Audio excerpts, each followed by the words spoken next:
Well, hello, friends. I am so glad you could join me. One of the things I've been wanting to do is just talk through some concepts about studying the Word of God.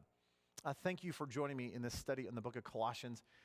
I don't know about you, but just as I've been walking through this incredible letter of Paul, I have been so deeply blessed. I have been so convicted in my heart, especially around this idea of, is Jesus truly first in every area of my life?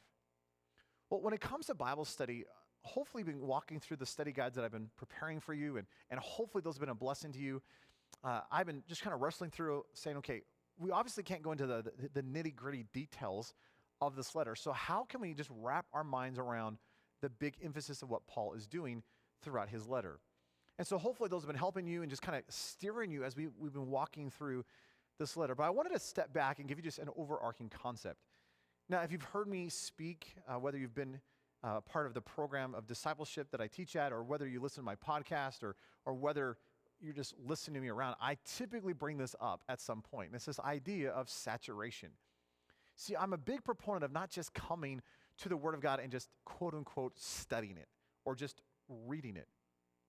So many times we, in the modern church, we come and we put our time in and, whoa, chapter day keeps the devil away.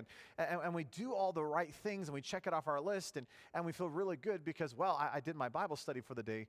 Yet the reality is if I'm not taking that with me throughout the day, well, what good was that? In other words, I checked it off some lists and maybe I feel really good about myself and maybe I learned a new tidbit of information. But it seems like what God is desirous for in His Word is not for us just to be a visitor, just to pop in, pop out once in a while, but to be a dweller in His Word, that we are to live in the Word, which is the idea of what I call saturation. And the illustration is really just, what would it mean if you were like a sponge plunged into a bucket of water?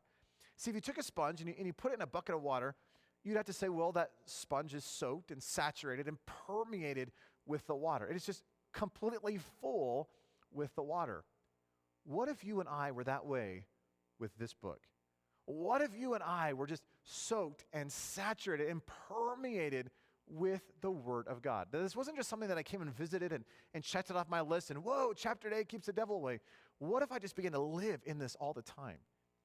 So as we're walking through this study in Colossians, could I encourage you, as you're reading and as you're studying, don't let it just be something that you do and then run off to your life, the rest of your life. What if you would take the concept, or what if you would take a passage and say, okay, Lord, I want to bring this with me all throughout the day. And you just begin to ponder it and meditate upon it and chew on it and ask questions and allow the Spirit of God who lives inside of your life to give insight and revelation into the passage. That's what I want for you in this idea of saturation. Could you be a sponge plunged into a bucket of water called the Word of God, where you are soaked and saturated and permeated with His truth? Oh, I want that for you. Again, thank you for joining me in this study. I'm so excited for what we're about to get into. And so far, I pray that this has been a blessing to you. So know I'm standing with you. I'm cheering you on, praying for you as we continue our study in the book of Colossians.